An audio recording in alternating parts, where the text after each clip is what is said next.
Почитувани, добро вечер. Вечерва разговараме со Сашо Стошевски, советник и подпредседател на Општинскиот комитет на ВМРО ДПМН. Добро вечер, благодарам што ја прифативте нашата покана за гостување. Мислам за прв пат во емисијата став. Така, добро вечер и од мене. Благодарам на поканата. Чест ми е да бидам гостин во вашата емисија. Поздрав до вас и до гледачите на вашата емисија.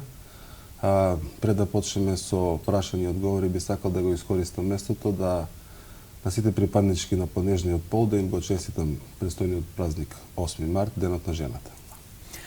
Господин Стошевски, нешто повеќе од една година сте на функцијата советник при Советот на општина Куманово, дојдовте на местото на Срđan Рашити кој беше разрешен од функцијата. Како гледате на работата на Советот за одлуките што беа донесени во овој период? Како што знаете, јас бев предлог кандидат на советничка листа на ВМРО ДПМН и коалицијата. Како долгогодишен член на партијата, тогашното раководство ми ја даде довербата и ме позиционираше на 12-то место на листата на Совет. Народот тога си гласаше и ни даде можност да освоиме 11 мандати. Во тие 11 мандати беше и колегата Срđan Рашити.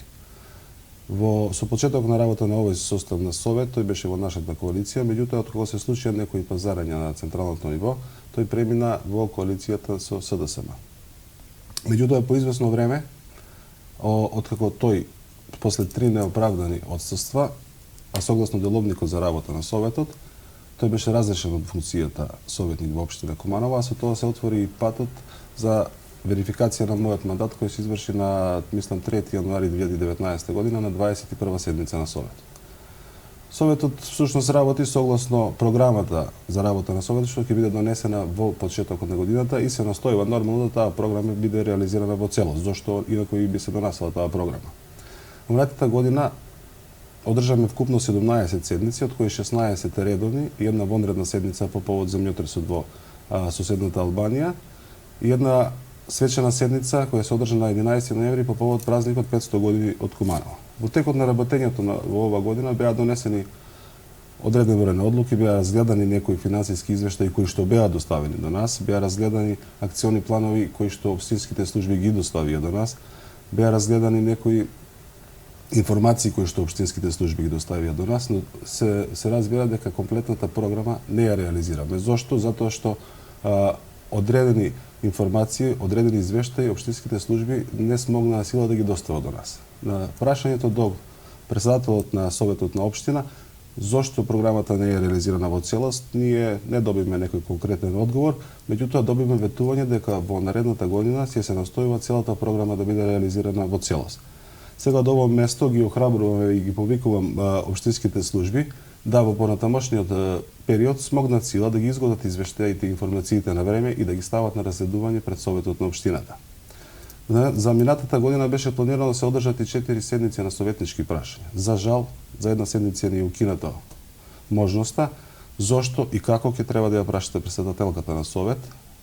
Ние добивме верување дека во наредната година ќе бидат одржани 4 седници на Совет, а зошто се битни тие седници на Совет на советнички прашања, баш сакам сега тоа да го објаснам, затоа што како што знаеме, откако Максим Димитриевски дојде на власт во Куманово како градоначалник, се укина отворени денови со градоначалник. Значи, граѓаните веќе не може да стигнат до него и да постават одредени прашања, одредени забелешки, одредени своји мислења и ставови. Затоа ние како советници од ВМРО ДПМН и коалицијата сме постојано на терен. Прибираме информации од граѓаните, прибираме прашања од граѓаните и тие истите ги поставуваме баш на седница на советнички прашања, кога што е и дозволено согласно деловникот за работа, нели? Со самото укинување на право за одржување на седница на Совет, практички се оштетени граѓаните, не ние советниците. Затоа апелирам и до председателот на Совет да наредната година бидат одржани точно 4, како што е по планот за работа, точно 4 седници на советнички прашања, по една во секој квартал и слично. Генерално, ако ме прашате, работата на Советот можеме да ја гледаме, нели, од два аспекта. Од еден аспект е како работи опозицијата, друг аспект е како работи власта во Советот. Меѓутоа, ајде да не должиме многу. Прашање е колку учествува опозицијата во Советот, односно колку има можност да учествува. Дали тоа го дозволува владеачката партија и дали на Советот гледате како продолжена рака на градоначалникот? Па видете вака, во самото ваше прашање се наоѓа и одговорот на вашето прашање. Што сакам да кажам со тоа? Во Советот на општината Куманово, во овој состав, мнозинството го имаат советниците од СДСМ. За волја на вистината и во последните 30 години во Куманово и така. Во последните 30 години сите градоначалници се од СДСМ. Колку и како работат, како раководеа со општината, сведоци се и самите граѓани на општина Куманово. Ние како опозиција сме многу конструктивни во тој дел. Затоа може да посведочат и граѓаните, бидејќи имаат можност преку вашата телевизија, ви благодарам за таа можност, за да можете што ги пренесувате седниците на Советот во живо и самите граѓани може да видат која советничка група и на каков начин работи. Јас имам чувство, а и вие во прашањето тоа го поставивте, дека колку и да советничката група на ВМРО ДПМН се труди на сите седници, на согласно дневниот ред што е поставен, по сите точки, да дебатира, да критикува, да фали кога нешто за фалење, да ги критикува финансиските извештаи, да предлага некои иницијативи, некои идеи, секогаш мнозинството во Советот нашите идеи никогаш ги досега ги нема прифатено, секогаш гласаше против. За тие исти идеи подоцна, наши предлози, наши планови, ги преточи како своји предлози на некоја наредна седница, ги стави како точки на дневен ред и тогаш нормално ќе ги изгласат. На некој начин имам впечаток дека мнозинството во Советот, фигуративно кажано, има слика, ама то нема. И сега, дали такви им се инструкции од штабот, дали такви им се координации, не сум сигурен. Ако ме прашате за моје мислење, сега ќе ви кажам. Мислам дека во нивниот штаб имаат конкретни насоки како треба да постапуваат на седници на Совет. Ке се постави дневен ред, ке се изгласа дневниот ред нормално. Ако ние нешто предложиме да влезе во дневен ред, не се прифаќа. Кога ќе почне дискусија точка по точка да се разгледува, ние ќе се јавиме за збор, како што кажав, ќе критикуваме, ако треба ќе фалиме и така натаму. Меѓутоа, тие имаат насоки конкретно да не ни реплицираат. Значи да не се впуштаат во дискусија со нас, се со цел за да нашите дискусии бидат пократки и побрзо се поминат точките од дневниот ред. По завршување на нашите дискусии, пошто ние не може да збориме вечно, таму има си некој определен термин, колку може да збориме, колку согласно деловникот, која има право на реплика, контрареплика и така натаму, точките се ставаат на гласање и тие нормално си гласат за. Ние во Советот, како конструктивна опозиција, сите одлуки кои одат во прилог на граѓаните сме ги гласале за и ќе ги гласаме за. Но сите оние одлуки кои што одат на штета на граѓаните или на трошење на буџетски, односно народни пари, нема да ги поддржиме пората. Да. Еве токму кога сме кај одлуките, посочите делот оние кои што сметате дека се подобри, но и делот оние за кои што мнозинството беше за, на опозицијата не го дуваше. Па видите како што ви напомена во претходното прашање, ние сме конструктивна опозиција. Граѓаните тоа го приметуваат, го гледат, следат преку вашата телевизија. Значи, во сите точки учествуваме, неретко пофалиме нешто ако е за фалење, неретко гласаме и за некои одлуки кои се во интерес на граѓање, но се разбира дека не може да гласаме за негативниот финансиски извештај на некој јавно предпријатие кој од квартал во квартал бележи се поголеми загуби.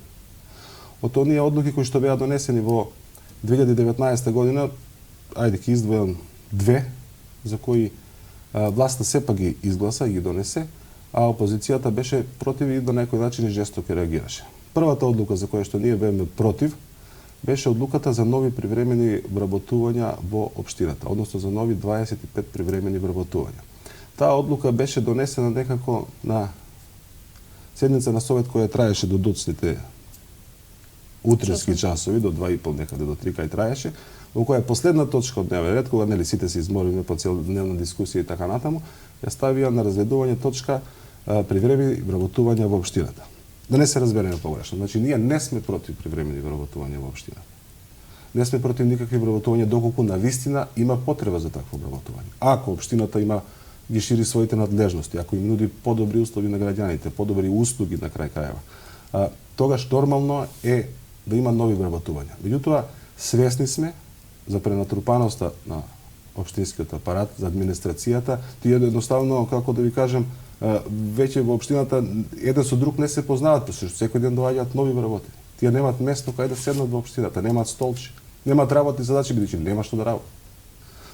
Некако имам чувство дека таа општина, нашата општина служи како центар за вдобнување на партиски војници. И сега тие партиски војници ќе си ги користат за наредните избори. А зошто? Затоа што се привремено вработени. Доколку не одговорат на задачата што им поставена, нормално договорот нема да им го продолжат, викаат нови, тоа така се врти со години во Куманово.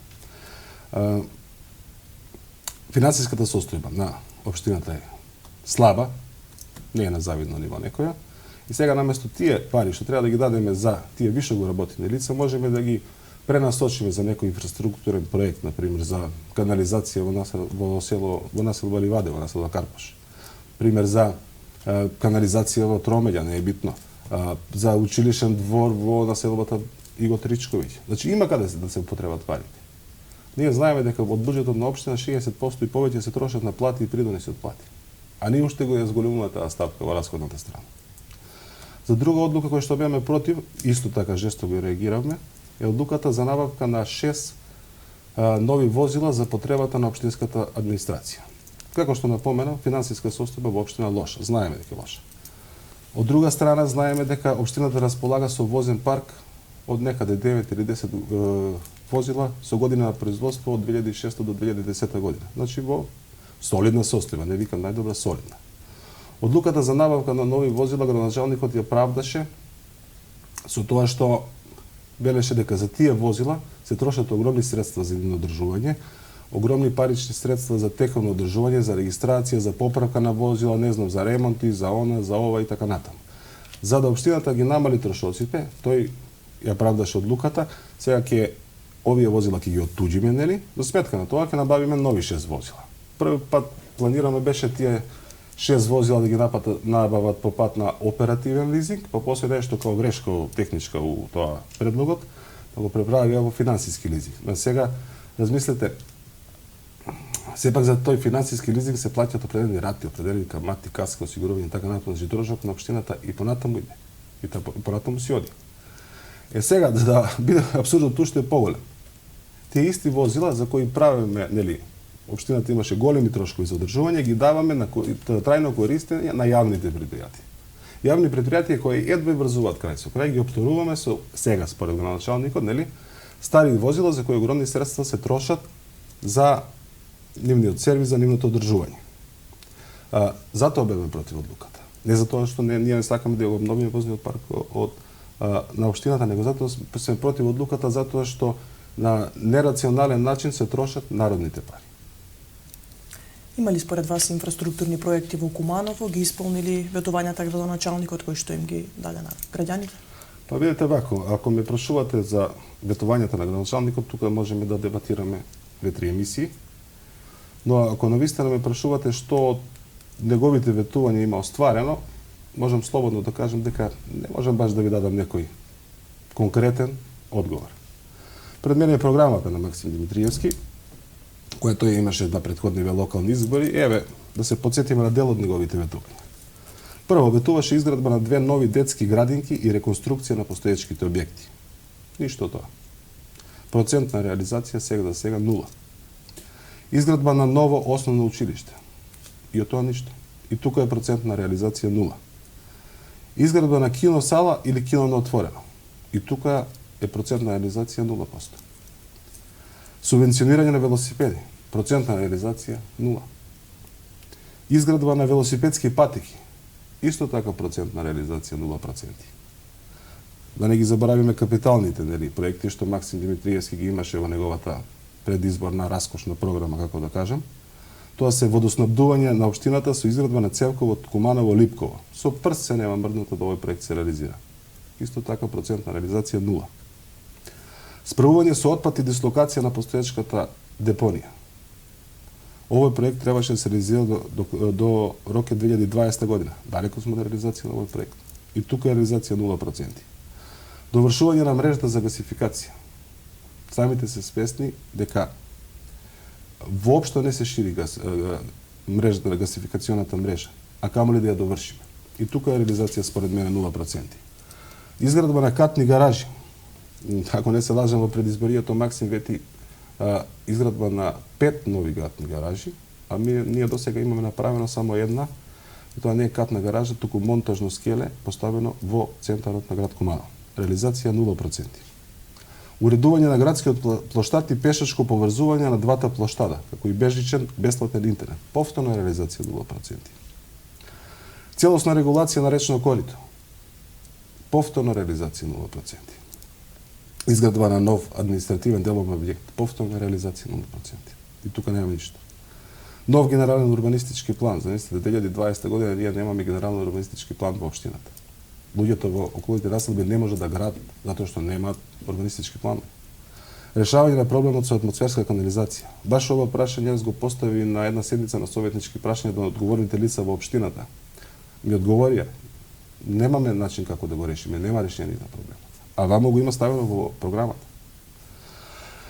Можам да редам уште многу ветени, а не остварени проекти на Максим Димитриевски, но сума сумарум кога ги собереме сите овие ветени проекти и процентот на реализација ќе видиме дека во процент на реализација на Максим Димитриевски добиваме една голема нула, односно 0% на реализација на неговите предизборни ветувања.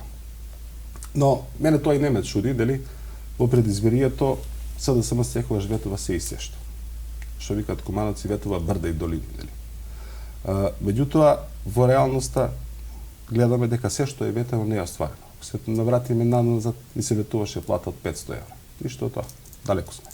Ни се ветуваше, не знам, подобрени здравствени услуги, не знам, укинување на партиципација, бесплатно здравство за сите. Од сите тие ветувања ние имаме големо ништо. Некако имам впечат дека за централната и за локалната власт нормално, дека нивната основна идеја сега се свесни дека ќе ги изгубат изборите на централно ниво и сега единствено ми е битно да си го легализираат бизнисот со марихуана. Единствено ми е битно на своите моќници да им дадат некоја тендерче, да фатат некоја пара. Битно има на своите локални шерифи да дадат градски превоз за да можат тие да прават милиони, на своите спонзори да дадат дозволи за градба на стамбени згради и така натаму.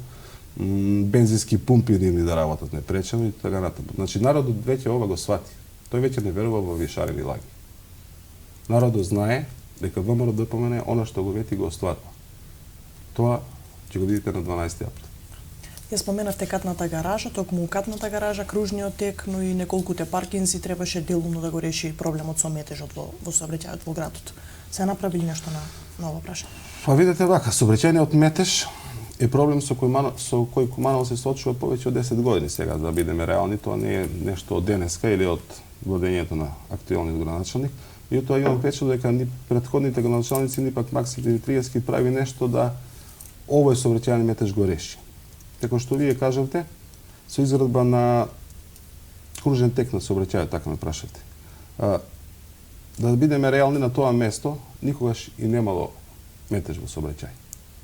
Местото каде што е изграден кружниот тек. Добро е што се гради, да не се разбереме погрешно, значи добро е што се гради бар нешто. Со ништо е полошо. Тоа изградба на кружен тек на тоа место е пред се политичка одлука за задоволување на потреби на коалициони партнери и така натаму, сликање дневно-политички маркетинг и тоа е се. Доколку навистина сакаме да го решиме сообраќајниот метеж кој се реално е во центарот на градот, имаме многу побитни крстосници на кои треба да направиме кружни текови. Според мене, тоа се крстосници кај поранешниот супермаркет, знаете ви. Тоа е крстосница на улиците 11 октомври, 11 ноември, од кај целиот Липковски крај се спушта кај нас. Тоа е крстосница кај Зелениот пазар, тоа е Мендол и булеварот Трета македонска ударна бригада. Крстосница меѓу Бајрам Шабани и Трета македонска ударна бригада. Крстосница на Народна револуција и Трета македонска ударна бригада. Крстосница на влезот во градот од населбата Перочичо кај Реонското зелено пазарче. Крстосница на влезот од населбата Карпош кај автобуска станица на Доне Божинови и булеварот Октомвриска револуција. И да не ја заборавам, онаа крстосница фамозна на крстосницата кај на булеварот Октомвриска револуција и Трета македонска ударна бригада, кај секоја година имаме жртви, сообраќајни незгоди. Кај Митев мост, така е. Доколку навистина сакаме да го решиме сообраќајниот метеж, мора прво овие крстосници да направиме кружни текови. Според мене сега, нели има посручни лица што може тоа да го кажат. Од друга страна ме прашате за катната гаража, која во народот е позната како монтажно скеле, а не катна гаража. Многу погрешно е што таа, како да кажем, тоа ругло од инфраструктура е поставено баш во центарот на градот. Ние за тоа монтажно скеле како општина потрошиме 250.000 евра народни пари. Ние за тоа монтажно скеле немаме никаква придобивка од него. Да бидеме реални. На горниот спрат од тоа монтажно скеле скоро и да нема паркирани возила. На долниот спрат уметност да се влезе, да се излезе од него. Како ја проектирале, како ја наместиле, чудо. Порано на тоа паркинг место пред Домот на културата имаме 76 паркинг места, ако не се лажам. Сега имаме 85, значи сме добиле 9 паркинг места за 250.000 евра. И тоа половина од таа сега монтажното скеле е континуирано без паркирани возила. За сметка на тоа, Народна револуција што поминува покрај од наше време познато ДЗЧ, имаме се уште обележени паркинг места. На улицата Илинденска од друга страна се уште обележени паркинг места. Значи треба тие, според мене, пак ќе кажам, тие обележени паркинг простори да се тргнат, да се ослободи коловозот за нормално функционирање и одвивање на сообраќајот, да се врати двонасочниот сообраќај во Куманово. На некој начин, на тој начин би можело да се реши до некаде сообраќајниот метеж. Се разбира дека треба сериозна студија, со сериозни проекти, кои ќе направат стручни лица. Ние како Советна општина тоа ќе го разгледаме. Ние како Советна општина тоа нормално, ако држи вода, ќе го одобриме. Со сериозни проекти, со сериозни зафати, нормално и сериозни финансиски средства, ќе можеме колку толку да го средиме сообраќајниот метеж во Куманово. На ваков начин, со вакви паушални некои решенија, со вакви градења на кружни текови ваму таму, не сме го решили сообраќајниот метеж. А ќе заборавам, да, и спомнавте неколку паркинзи, така? Да. Јас колку што знам, за моето време док сум советник, и порано нешто не памтам, дека во Куманово се изградили неколку паркинзи. Па имаше на делот кај Октомвриска револуција за зградите. А тоа за зградите, тоа за 3-4 паркинг места, да. Ако зборуваме за паркингот, така го разбирам прашањето, позади Централна кооперативна банка. Тука да, имаше еден паркинг во кој порано се паркира бесплатно граѓаните на град Куманово. Нашиот градоначалник што направи? Стави еден слој на тенок слој на асфалт, малку возобнови, обележи паркинг места и почна со наплатата. Од кога почна со наплатата, сега тој паркинг е празен. За сметка на него, на само 20 метри на улицата 11 октомври, мислам, нели, пред полиција, пред суд, пред пошта, се уште стојат обележени паркинг места. Зошто сега тие, кога веќе имаме паркинг празен, иста цена е, мислам дека иста беше на зона на паркирање, зошто сега тие возила од таму, нели, со тргање на тие обележени паркинг места, ќе мора и возилата да се дислоцираат. Автоматски тие ќе користат паркингот позади Централна кооперативна банка, така на тој начин ќе се пушти во употреба нормално сообраќајот на улицата 11 октомври, тросмерна улица, нема да се соодстава сообраќајен метеж и така натаму. Ги споменавте јавните предпријатија, како гледате на нивната работа на седниците, често ги анализирате финансиските извештаи? Во каква состојба се предпријатијата во Куманово? Па вака, ако сакаме да ги анализираме и да ги продискутираме јавните предпријатија едно по едно, ќе ни треба најмалку 6 емисии вакви. Меѓутоа, ајде се потрудиме да ги генерализираме, да збориме за сите заедно.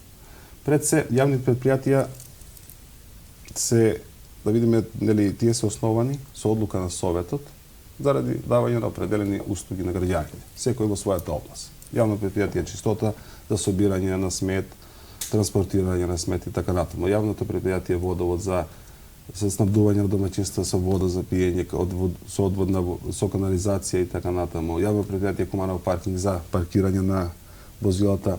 Јавното предпријатие пазариште за издавање на тој простор под закуп на заинтересирани физички правни лица, под кирија, под закуп, за да можат луѓето да продават некои своји производи. Јавното предпријатие Куманово газ за дистрибуција на газ до домаќинствата. Јавното предпријатие кој го заборави Куманово план, или изработка на детални урбанистички планови, генерални урбанистички планови и така натаму.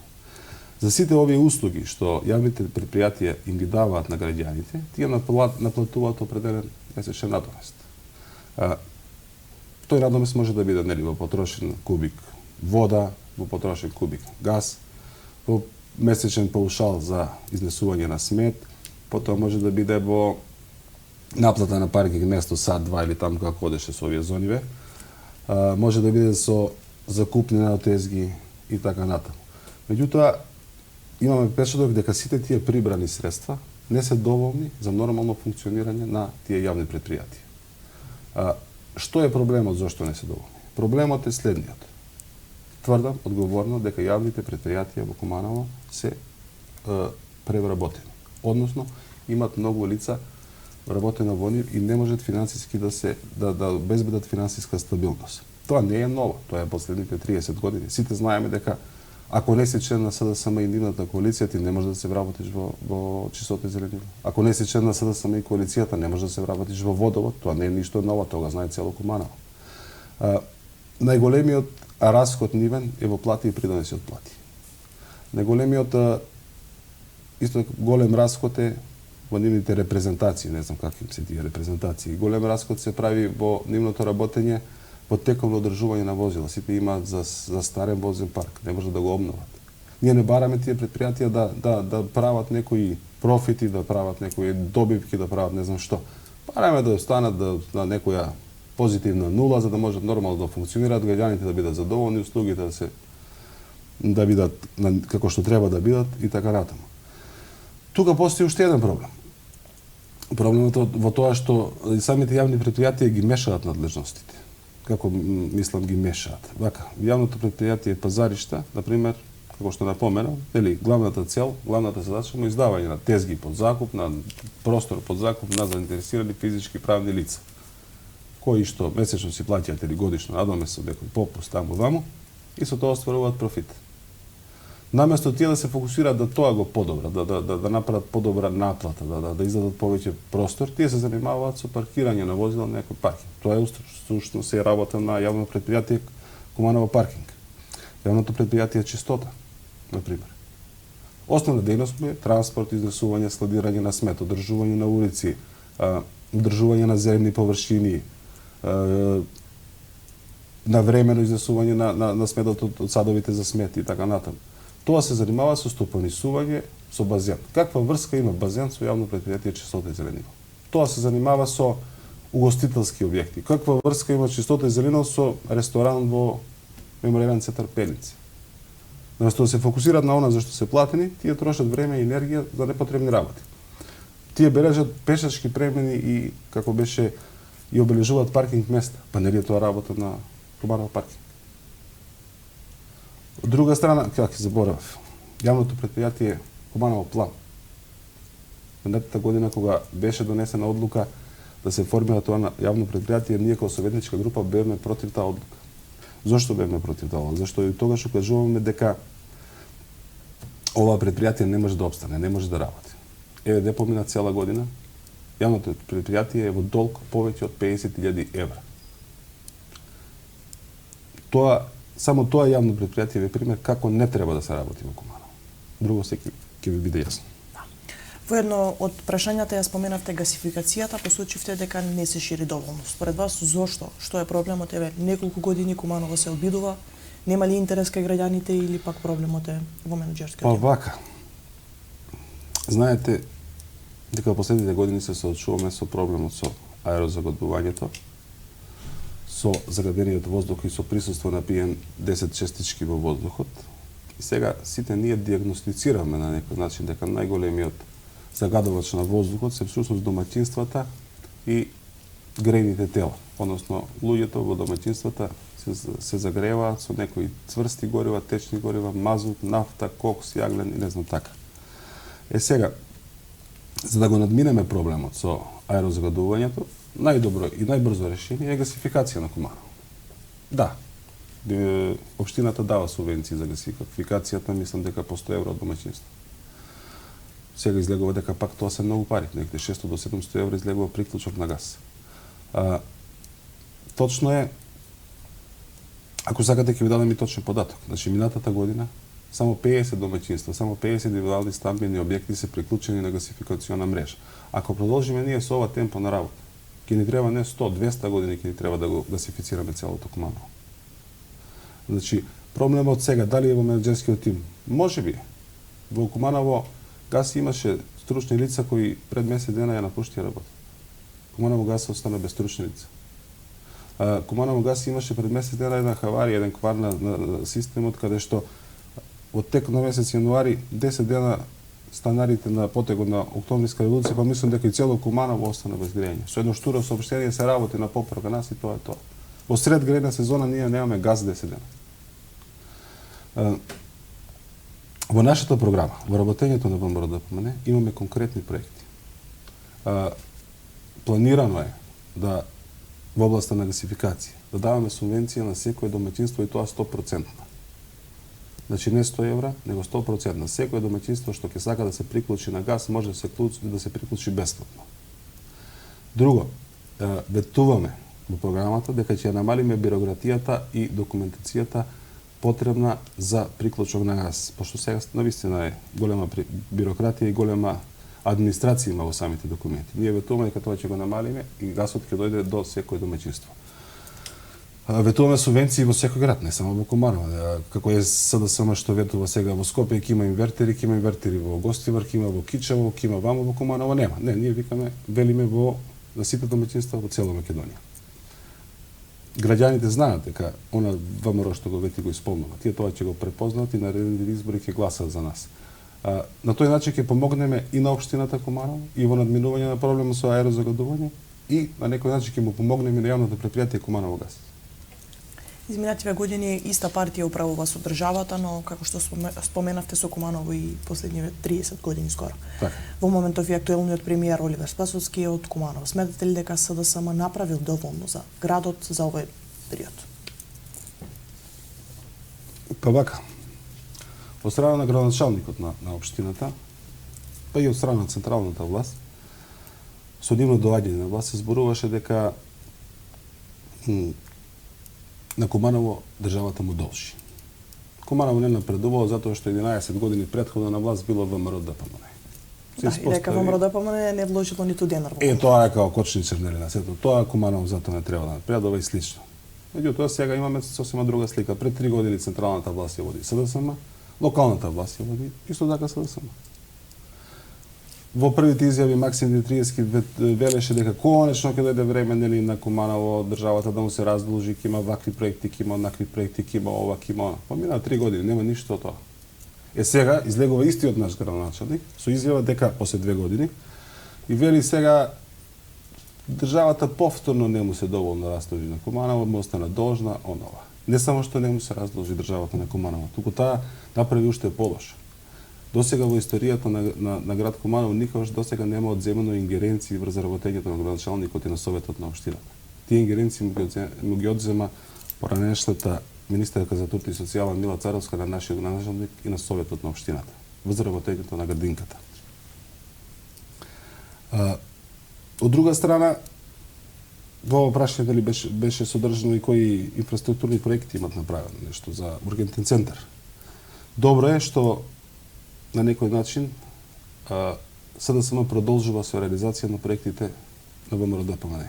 Ургентен центар е целосно проект на ВМРО ДПМН. Ургентен центар, финансиската конструкција на него, обезбедени средства и така натаму, ги обезбеди пратеникот од Куманово доктор Зоран Ѓорѓиевски од коалицијата ВМРО ДПМН. Од ВМРО ДПМН и коалицијата, се извинувам. Но тоа не е битно. На граѓаните најмалку е битно кој обезбедил средства, кој го направил планот, кој ја искречил ургентен центар и така натаму. Битно е дошле до здравствени услуги. И добро е што СДСМ ги продолжува проектите на ВМРО ДПМН. Најмалку е битно дали на отварање на ургентен центар ќе има трубачи или ќе нема трубачи. Битно е ургентен центар функционира, подобрени се до некаде здравствени услуги, тоа е тоа. Во тој ургентен центар сега се слуша по градот дека има други внатрешни организациони некои нерегуларности, но тоа ќе оставаме, си има стручни лица таму, нека си го сработат тоа, нека си го регулира тоа. Реконструкција на регионални патишта исто. Проект на ВМРО ДПМН. Кој што знаете, во 2016 година на предвремените избори, ВМРО ДПМН победи на изборите. Владата ја формира партијата што ги изгуби изборите, тоа е СДСМ.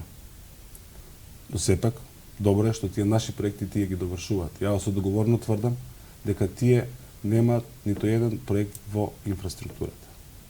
Но добро е што нашите проекти ги довршуваат. На крај на краиштата битно е да граѓаните бидат задоволни.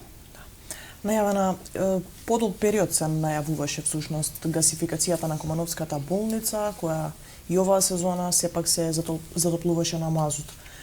Се најавува и гасификација на полициската станица, но тоа се уште нема ништо. Сметате ли дека ова навистина ќе се реализира? Па видете вака, ние во Куманово сме научили на лажните ветувања на СДСМ. И во минатото прашање напоменав дека СДСМ од самото доаѓање на власт и на централна и локална власт ветуваше гасификација на болница. Ветуваше дека не само на гасификација на болница, туку на сите државни јавни институции и така натаму. Сега гледаме ново ветување во тоа што ќе ја гасифицирале и болницата и полициската станица. Но тоа не е битно, народот знае дека тие она што ветат не го исполнуваат, знае дека ВМРО што вети исполнува, тука сме на чисто.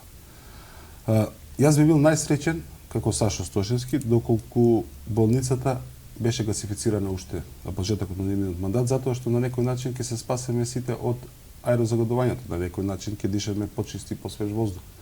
Меѓутоа не е така. Тие, ако не се лажам, ветуваа алпски воздух, така дели кога ќе дојдат на власт, ќе траши за тоа, ќе направат тоа, ќе направат, а сега што прават? Кога ќе видат енормно загадување, исклучуваат мерни станици, готово, нема загадување више. Супер, решена ситуација. Но не е така. Јас чисто не верувам во овие ветувања на СДСМ, а мислам дека и граѓаните не веруваат веќе во нивните лаги. Каква е состојбата во општинскиот комитет? Веќе мислам дека 2 години функционирате со ново раководство, да. Задоволни сте, обединети, има ли можеби фракции?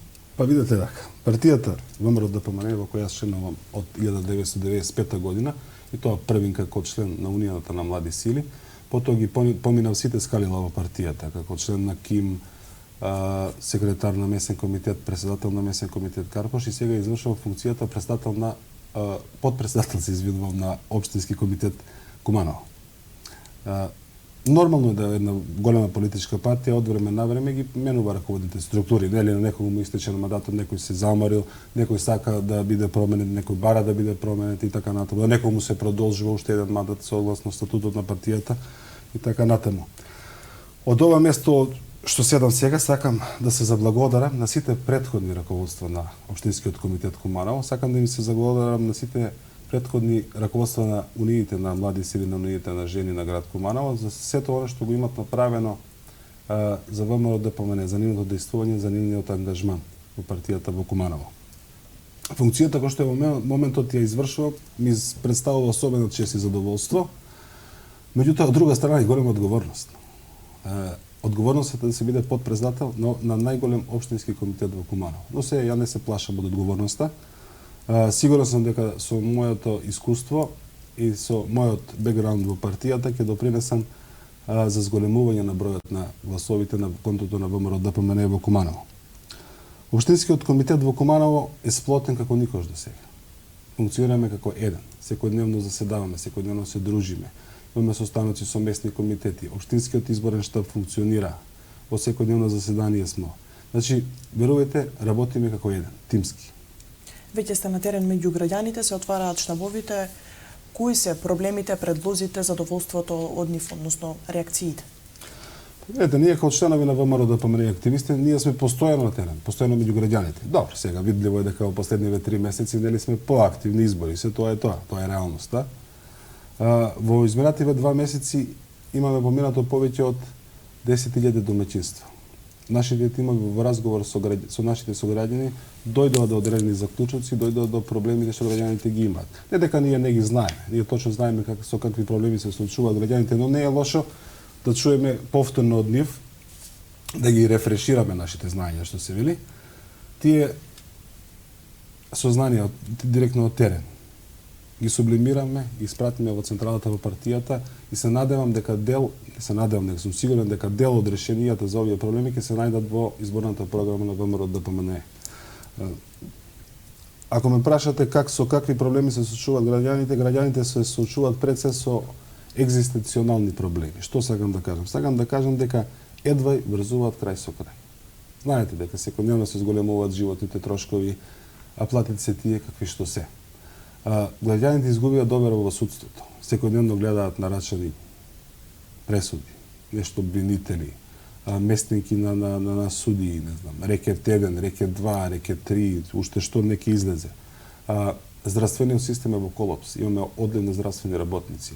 Разочарани се од образованието, децата ни учат во стари училишта, нереновирани училишта, со застарена опрема, со застарен инвентар и така натаму. Секојдневно го дишеме овој загаден воздух сите заедно. Нема везе власт, опозиција, СДСМ, ВМРО, исто е. Ние едноставно нема кај да излеземе да ги прошетаме нашите деца, нашите внуци. Немаме нови зелени површини, немаме нови спортски терени. Буквално се соочуваме со најразлични проблеми. Тоа збориме за граѓаните во централното градско подрачје. Во околните населби проблемите се 10 пати поголеми. Тие 30 години, секоја година, секој избори ги лажат, им ветуваат. Ќе ви направиме уличка, де ќе ви направиме канализација, де водовод ќе ви го средиме и така натаму. Верувале или не, а тоа е изјава на градоначалник, не е моја, само ќе ја парафразирам, дека во повеќе од 37 населени места во Куманово, во околината на Куманово, се уште нема водовод и канализација. Замислете, СДСМ на власт 30 години. Вие како градоначалник излегувате, кажувате дека во 37 места населени нема водовод и канализација. По кој е крив за тоа? А знаеме дека и вие во последните 10 години сте активни во политиката во СДСМ. Бевте член на Совет, председател на Совет, така натаму. Значи, за граѓаните пак во руралните средини, да не зборуваме, тие се заборавени, одсечени од цивилизација. Значи, еден куп проблеми, но се надевам дека во нашата програма многу од нашите граѓани ќе се пронајдат, ќе се ги најдат решенијата за своите проблеми и ќе не ја дадат довербата, се разбира. Верувате ли дека ВМРО ДПМН ќе ја понуди најдобрата кандидатска листа, квалитетни кадри? Па видете, ВМРО ДПМН е најголема политичка организирана сила. Во ВМРО ДПМН членуваат плејада на квалитетни личности. Во нашиот општински комитет имаме 100 кадри, квалитетни, докажани во сферата на своето работење, познати во граѓаните, препознатливи во градот и така натаму. Процедурата за избор на кандидати за претеници негде кај започна во декември месец и се одвива многу фер и многу демократска атмосфера. Завршија некои анкети низ Куманово една друга. Се проредчи тој список од кандидати. Председателот Христијан Мицковски и Централниот извршниот комитет дојдеа до некои сознанија. Сега е наред да се самата процедура се доврши. Односно, во вторник мислам дека сега што доаѓа, ќе заседава Централниот и извршниот комитет. На него конечно ќе бидат конципирани листите, ќе бидат подредени листите. Оно на нас што не интересира најповеќе кандидатската листа за пратеници во изборна единица 2. Ве уверувам дека ќе има квалитетни кадри, докажани кадри кои што граѓаните ќе ги препознаат, кадри на кои што граѓаните ќе им дадат довербата. И за крај верувате ли во победа на 12 април? Па видете, исходот од наредните избори, предвремени парламентарни, е повеќе од јасен и видлив. Во победата на ВМРО ДПМН и коалицијата верува дури и СДСМ и нивните активисти. Јас сум цврсто убеден дека ВМРО ДПМН ќе победи на наредните избори. Јас верувам и сум цврсто убеден дека ние ќе освоиме 61 пратеник. ВМРО ДПМН и коалицијата за обнова на Македонија ќе формира новата влада. Новиот премиер на Република Македонија ќе биде професор доктор Христијан Мицковски. На 12 април ќе победи ВМРО ДПМН. На 12 април ќе победи Република Македонија. Ви благодарам на одвоеното време, се надевам дека одговоривме на дел од прашањата кои што ги интересираат кумановци. Благодарам на вас, чест ми беше и задоволство што гостува во вашата емисија. Отворени сме секој за соработка како општински комитет. Благодарам многу. Благодариме. Почитувани, тоа беше се за вечерва, останете на Телевизија Плюс.